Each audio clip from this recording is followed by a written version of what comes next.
Hello, my lovely, inspiring human potential community. In this Universal Love Energy Transmission session, we will be exploring the feeling of self-compassion and clearing charged emotional and mental patterns around the parts of the self that haven't quite been taken and embraced by you. Now, we won't be able to look at all of the selves, but once you tune in the first time around, you can always replay this and focus on different aspects in your own timing.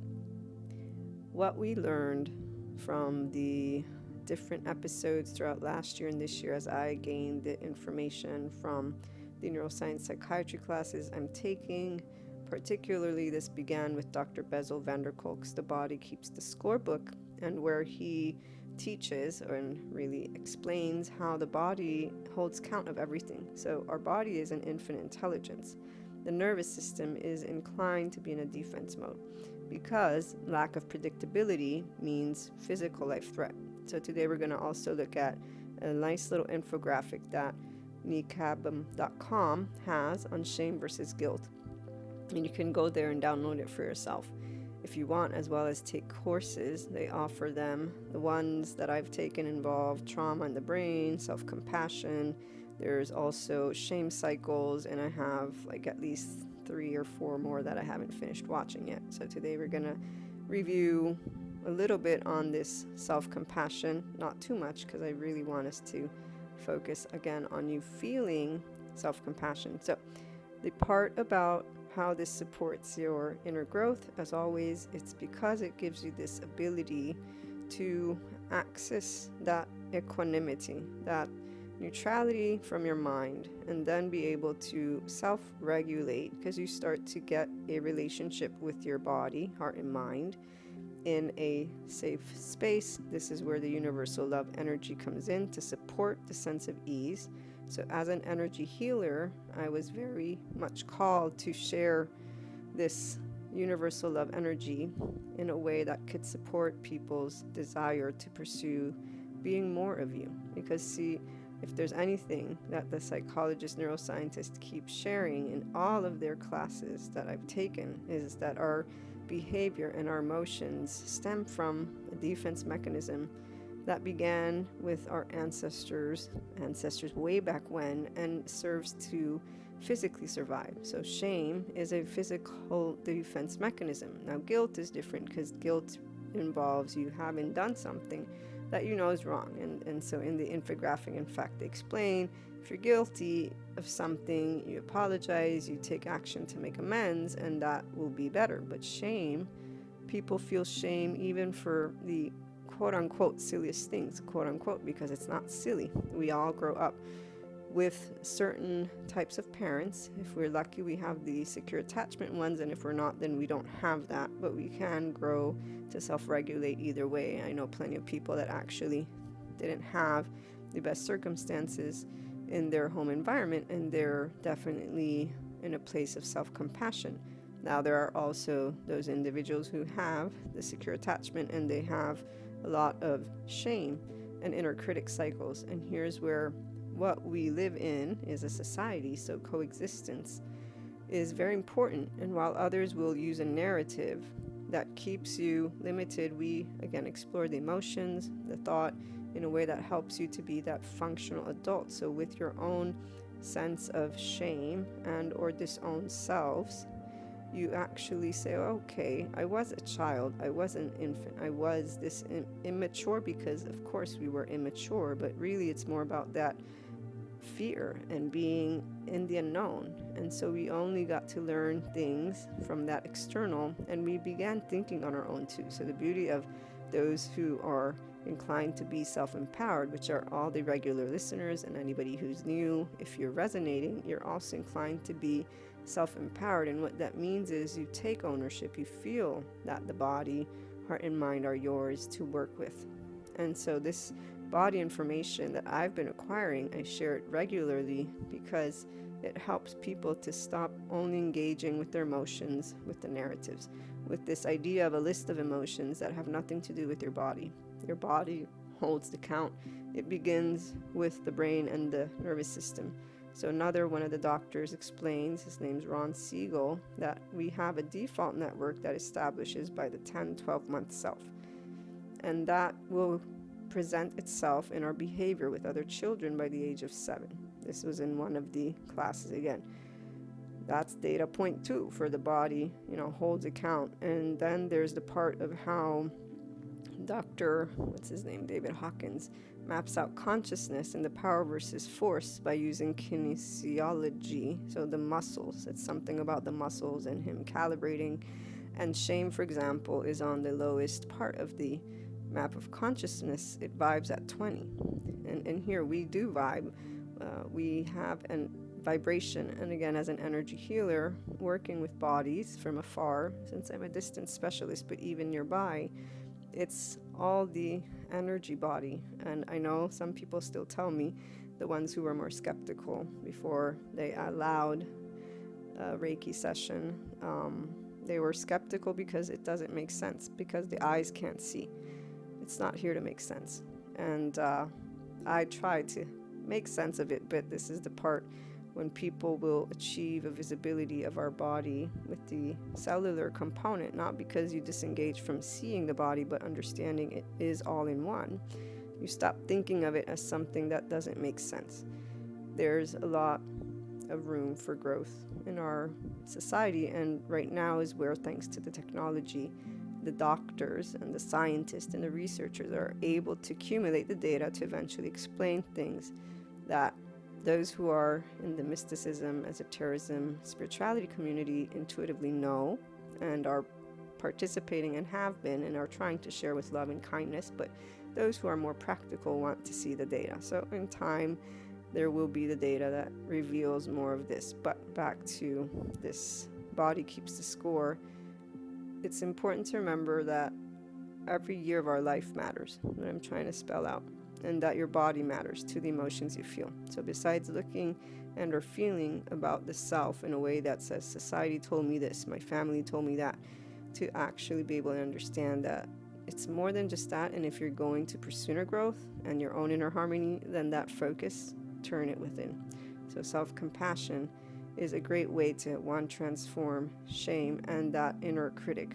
Many people have an inner critic because we learn to relate to ourselves based on external and internal inputs. The internal are your own, and it is what you perceive to be true about you. So once again, here's where we can feel a sense of shame and guilt, and our upbringing and our environment will make a huge difference. One of the examples that one of the doctors gives in one of the video is of a child, let's say 3-year-old child is what I think the example was, and they were reaching for a hot stove and they get yelled at.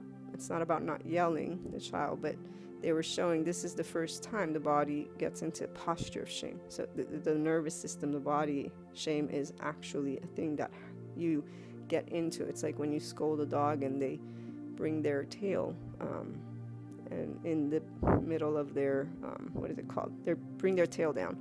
So being able to, again, relate the body is important, because usually people just think of shame according to I did something bad or good. And again, that's a narrative that you want to, if you're choosing to pursue that inner growth, to do for yourself. It doesn't mean you don't coexist. It means you are transforming the relationship with your mind and emotion regarding a trait that is yours, and you're unlearning a physiological response that says, oh, I'm ashamed of this.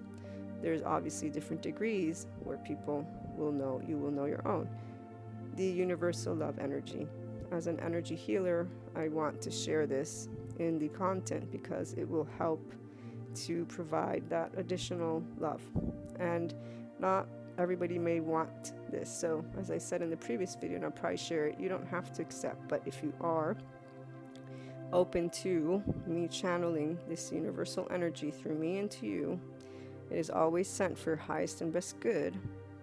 It will be again channeled through me into you throughout the entire video. Then give your consent. You can state it aloud or in your head. You say, I give my consent, yes, that you're open and receptive. And I will take a minute to connect so that I can focus and keep moving forward with our session. Okay. Now, again, self-compassion is important as a feeling. We talked about compassion in session 4, and this is love in its purest form, unconditional, unbounded. In fact, remember, please, that your environment is everything.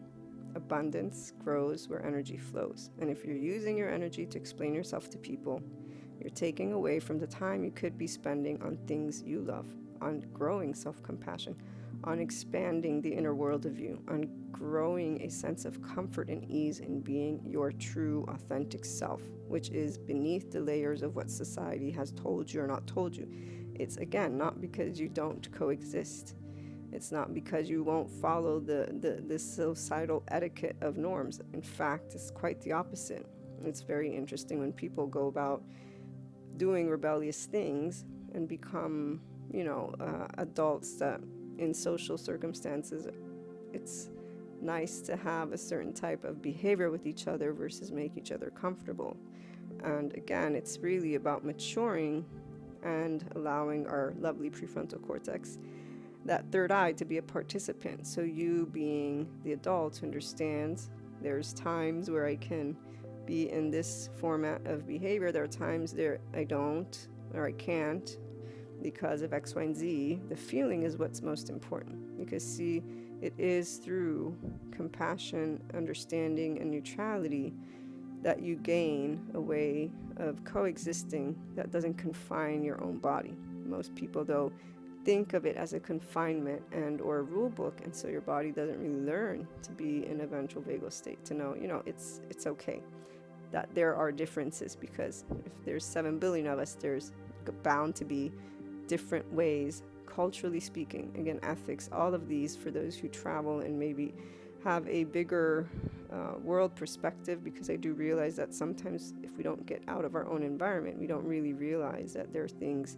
that take place that can mean different types of behavior for the same type of circumstance. Perfect example is when I learned about, for my master's degree in international relations and diplomacy, about different business culture. And so if you would go to one country, you need to learn about the way they perform in the setting.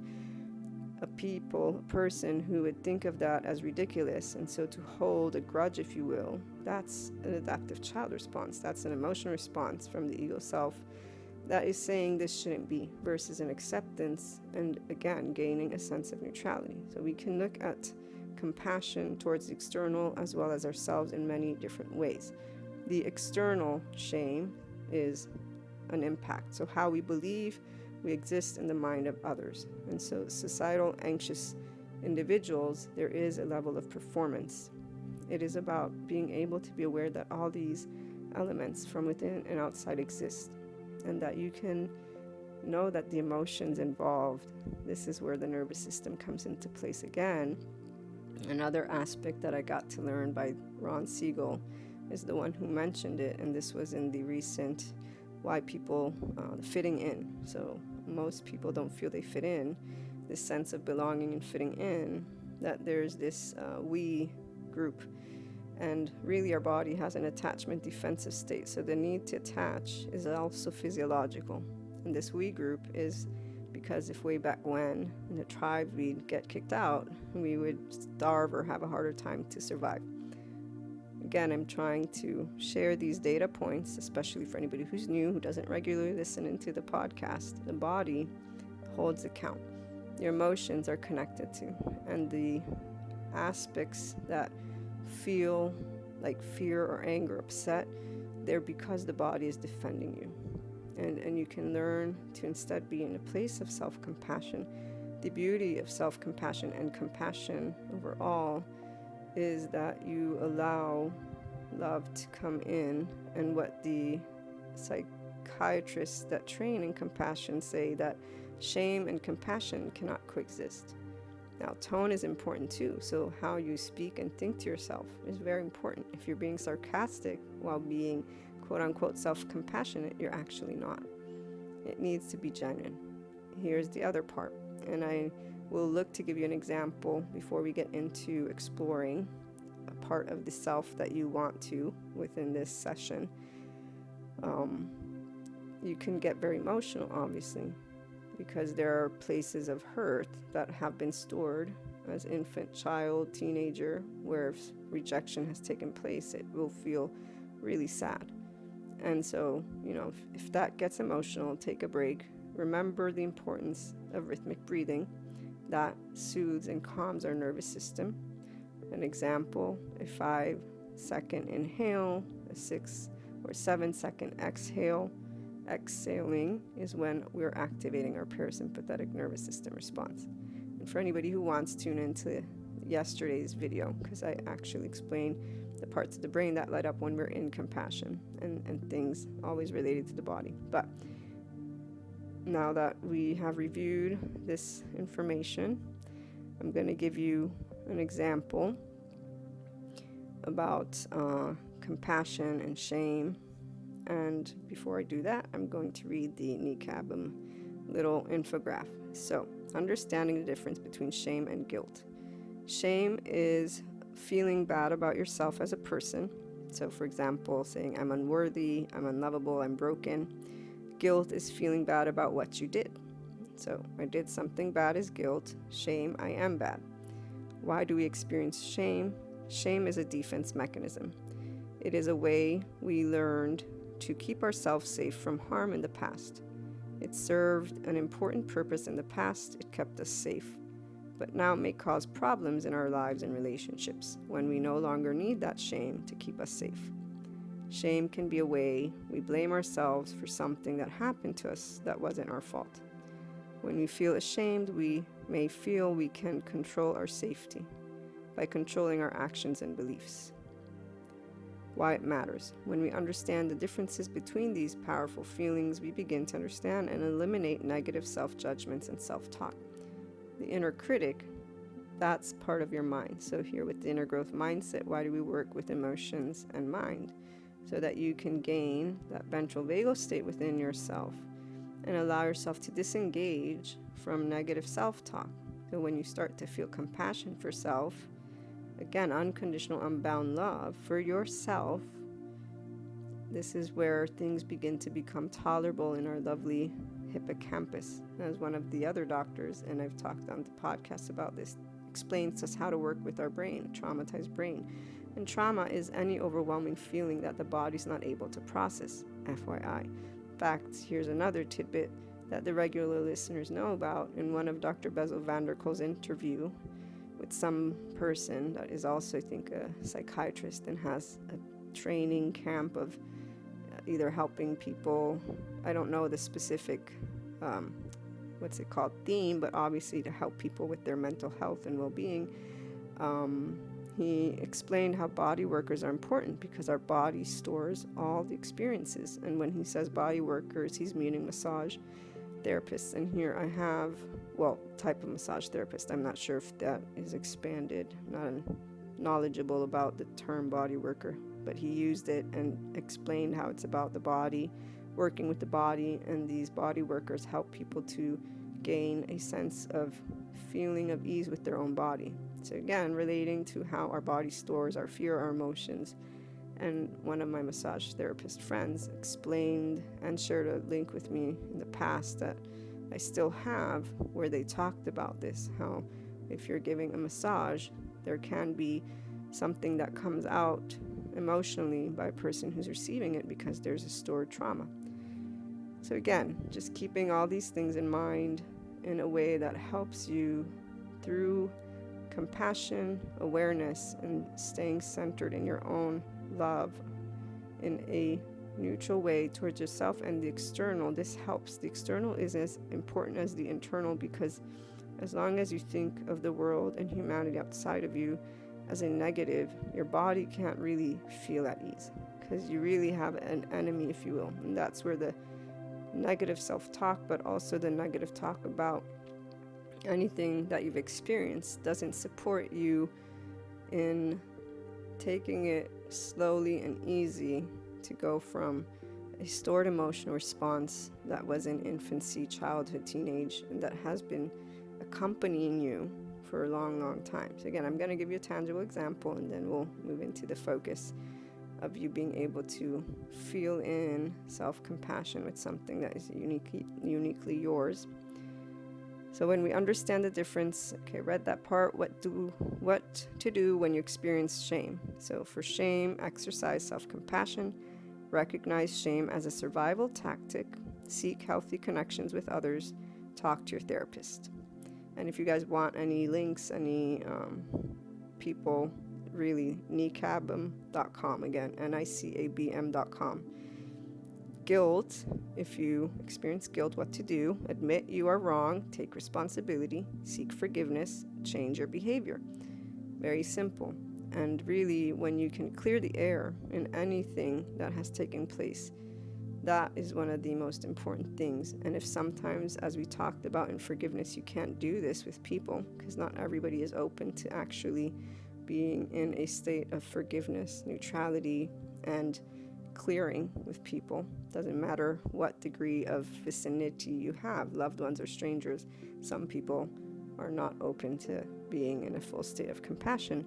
You can still, with your own self, achieve unconditional love and neutrality if you allow yourself to be compassionate towards you and the external, involving people and or events. So the example that I wanted to give, there's a couple of things that I, for example, am, which are grouped into that too much. Very affectionate with people I love, and that has been misinterpreted, misunderstood, and not defended as well by certain people. For example, another one is I talk a lot and ask a lot of questions. So as I was growing up, but I'm a very, by the way, stubborn person and okay with being myself. And so as I got older, I wasn't backing off on my behavior personally, and I wasn't really feeling ashamed either, because the aspects that were being criticized are simply preferences. I did work with the feeling though, and this began as a teenager. I worked with it simply by being able to understand there's different behaviors for those who this is too much or misunderstand. So again, everyone that surrounds you is important, because every time you feel in a defect emotionally and you're having to defend yourself, you're actually not allowing yourself the room to have self-compassion and then to stand in a ground of neutrality. And really it just uses a lot of your energy, not to mention that yourself is not able to express itself truly in those circumstances. Now, the we group thing that I mentioned before is still applicable. So when we have this feeling of external shame, there's more reasons than just your upbringing. There's the actual physiological response that we hold. With this piece of information, you can now, when you feel a certain level of shame for something that simply isn't agreeable to a group of people, you can choose to bring self-compassion and also compassion again to the external. It's because instead of staying in an adaptive child response where you get angry, spiteful, and maybe react with that and go and gossip or vent about it, oh, guess what those people did? That's you not practicing self-empowerment. It's not good or bad, but you're not going to practice anything different with your emotional response. You're not actually in your prefrontal cortex, and you're not evaluating things with the clarity, which, by the way, the ventral vagal response of our body and being a functional adult, when you look at all the components, it's your body at ease. So it's you being able to be okay that somebody may tease you, and you understand its differences. Understand, I'm using a word, but I'm talking about the feeling, so that you don't feel shame or embarrassment in a way that I don't deserve love, or I'm weird, or psychiatrists. All of them have named more than once in more than one of these classes how every person thinks they're different and weird. And in fact, the one self-compassion training expert, when he says once people start going to his center and they realize that everybody is the same, all humanity, you take away the specialness, is the word he uses. And this is the part. People don't realize that we are all human beings. We all function a similar way. We all vibe, and we can all really learn about each other a lot when we're in that equanimity. And this is what makes Mahasamadhi so amazing. But or avatar consciousness, or 5D self-empowerment, oneness, all these ways of people who are in a unconditionally loving state, that pure love. It's unbound towards humanity and each other. Again, those traits that I was talking about, for me, it was easy to say, I'm just going to work with my emotion because they're my emotions. I didn't have the psychology books yet, but I had my own heart. Why would I take offense? That person's different than me. What's the big deal? We don't have to hang around each other. To this day, as an adult, I have the same feeling. So being able to stand up for yourself, but in a neutral way, is what you want to achieve as you take a look at the parts of the self that you particularly feel ashamed, whether it's internal or external. The inner critic, to disengage from that and to allow yourself to explore and to accept in your own timing, of course. So now that we've had this bit, I would like you to focus in, if you want, on the lovely Shaman's Dream Oracle cards that we have in front of you. As you can see, there's the root girl, the disowned self, and the heart home, compassion, which you saw in the 4th session.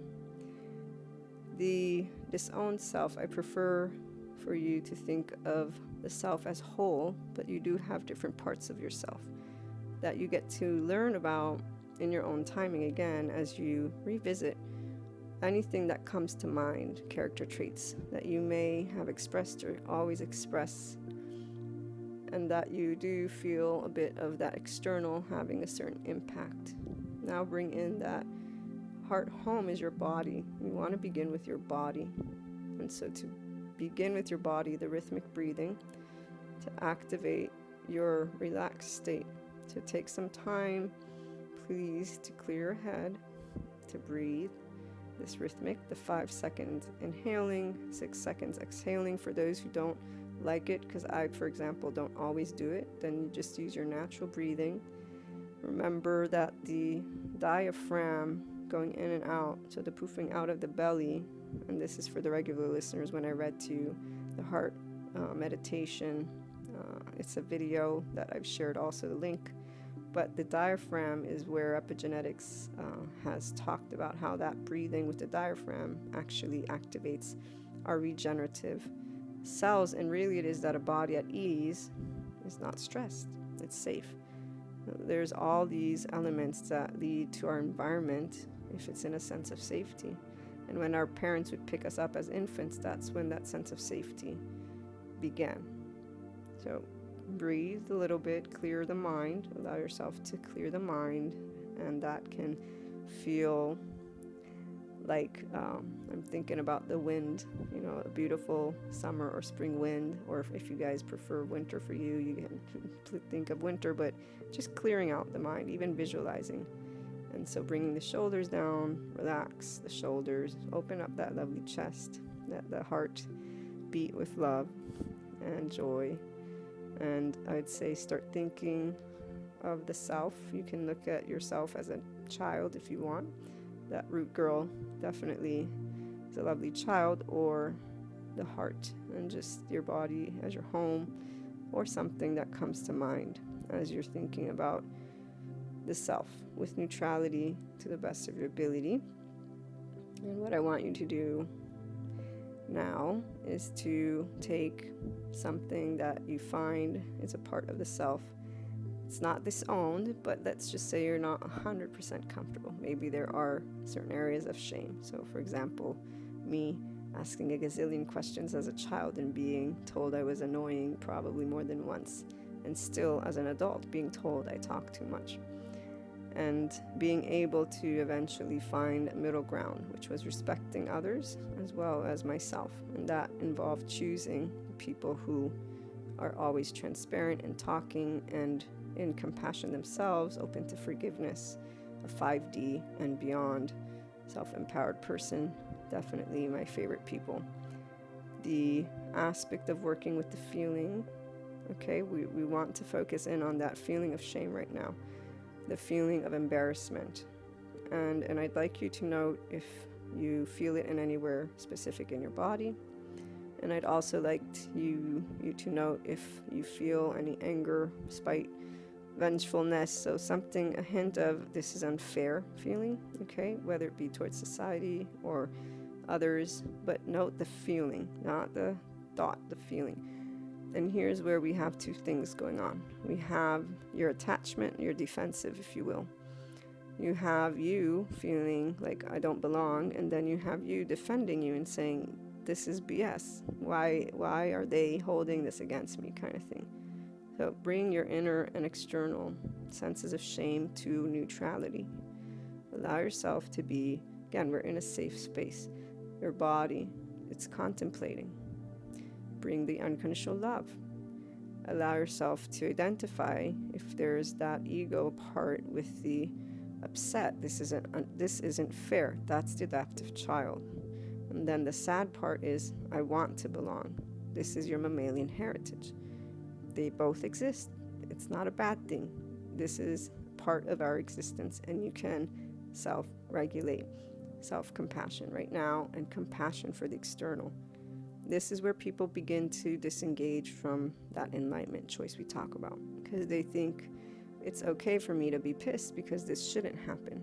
So you can either keep doing that or work with the emotion and continue to grow, one, your own self-compassion, which is leading you also to a full-on self-empowerment. Because as long as you let the spite, revenge, or it's not fair be there like that, you actually don't go from adaptive child to functional adult. You keep that feeling stored. How are you going to learn a different feeling in that circumstance? You're not. You're going to keep on feeling this is unfair. Those neural networks, we've talked about that, thanks to, again, the psych education that I'm gaining. They build, and they have built for a long time. So it's up to you to build new ones and to disengage from the ones that you don't want. People will usually justify I have a right to be this way because there's the unfairness, there's the defending you. And you have a we group that will have gone through similar experiences and will say, yeah, it's not about not sharing the experiences. I'm sharing with you emotionally what you're being presented. Your opportunity is to gain complete self-empowerment with self-compassion, disengaging from pointing a finger at the external and staying in a state of this is unfair feeling. What you do as an empowered, enlightened individual moving forward is always standing up and voicing. I see many people voicing their words with wisdom and enlightenment in very important social, political, and economical situations, by the way. Very important. I'm so proud of humanity and so amazed at where we're headed. These people are talking about very important topics, and they're so calm and empowered. This is where you want to be with yourself, because that's what makes you a transformational leader in your own life, but also with the external if you're choosing to take up a cause. So take that spite or anger or unfairness, and obviously you take the time that you will, everyone has different timing, because it's not about suppressing it or denying it. Have them both there. You are simply doing what all humanity will do. You're going to defend yourself, and you're going to want to belong. So you find your inner harmony with that, your inner growth, and it begins with being able to be in an unconditionally loving state, unbounded, in pure love towards yourself and humanity, the external. And to be a grown-up emotionally and say, sometimes unfairness happens, but I want to learn an emotional response that allows my body, because here's that map of consciousness from Dr. David Hawkins, to sit in neutrality. And here, your brain's not getting angry, so our lovely neurons keep on working. The left and right brain hemisphere keeps on functioning. You're tapping into the infinite higher human consciousness potential that you hold, and every one of us holds. But it's only going to come if you stay in your ventral vagal state to the best of your ability. Obviously, there are plenty of people that get emotional and they still have wisdom to share, but we're trying to apply this self-compassion. So again, identify these two areas, and now let yourself know it's okay. It's okay for me to feel upset, sad, and it's okay for me to feel it's unfair. And go to the lovely mind, and now move beyond the thought pattern, good guy, bad guy. that doesn't help your solution, your next steps in any way, shape, or form. And really, sometimes the only next step for some time will be, I want to feel self-compassion and just neutrality towards the external.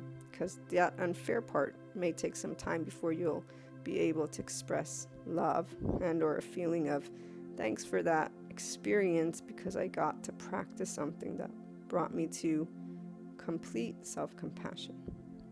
This is all your unique journey. So let the mind, though, look right now at that unfairness with neutrality and at the sadness, and allow yourself to bring love to the child, the adult, whatever the part of that attribute of the self that you're realizing and are taking a look at as not really, again, 100% in your skin. I'll use me as that example. When I was older, at that certain point of a 20-year-old, I forget exactly which year, but where this talking too much was being kind of thrown in my face by people that were seeking me out. And then they'd have these things to say. All I did was make two choices. One, to be able and be loving towards those people and myself, and realize that, individuals will say things because everybody has a different way of doing something. And then I stopped talking. And what I mean by that is I stopped to take action and to seek those individuals. And as we did engage, I would reduce the amount of talking that I would do. I would respect their request. And in fact, just so you guys can know the rest of the story, particularly the people who had pointed this out in a way that involves ego, I think it was about a year later, and I had said, I know I talk too much. And they actually said, no, you actually don't. You listen quite a lot and are quite silent. And here's where I noted it, because they were the very same person that instead had said the opposite just a year prior. But what had transformed, what had changed? I, with unconditional love, self-compassion, was able to find a middle ground, respecting the person and or people that voiced their preferences and myself. And in fact, this relationship to this day continues, as do the rest, and there's been a harmony found. Once again, some people that I share this to, they say, but that's not fair. You're meeting them, and you can either stay as an adaptive child or you become that functional adult. This is your choosing. This isn't fair. This is where ego's involved, preferences are involved, and it's about understanding that the world is made of, again, 7 billion people. We all can have similarities, but there's also different ways that we relate information to each other and interact with each other. And it is your societal culture and your own upbringing that defines yours. So when you can stop saying but this, but that, and just allow to remember, okay, this is what I do. Obviously, I'm being presented with something different. You begin to have a very different emotional relationship with those interactions. Again, taking whatever you're focusing on about yourself and allowing you to let both feelings exist, and then to work with the middle ground. What can you do to respect yourself and allow you to continue to express that trait, and then respect and or disengage from those who don't appreciate it? And to do so by allowing you to, for those who want to achieve that enlightenment space, you want to allow yourself to revisit your feelings for those groups of people, the event, and time. Because as long as there's anything that your body still reserves, which you'll notice because it's right there, you'll still feel it. It's a charged, energetic, emotional state. So I hope that you are able to use this session again and again. I have now disconnected from you, and I would like you to take a minute to ground in your thoughts and your emotions from this session, to keep in mind that part of the self that you are evaluating, so that if you want, you may keep on working with unconditional love and neutrality on your own timing, or revisiting this session again. Write down anything that's important if you feel like writing something down.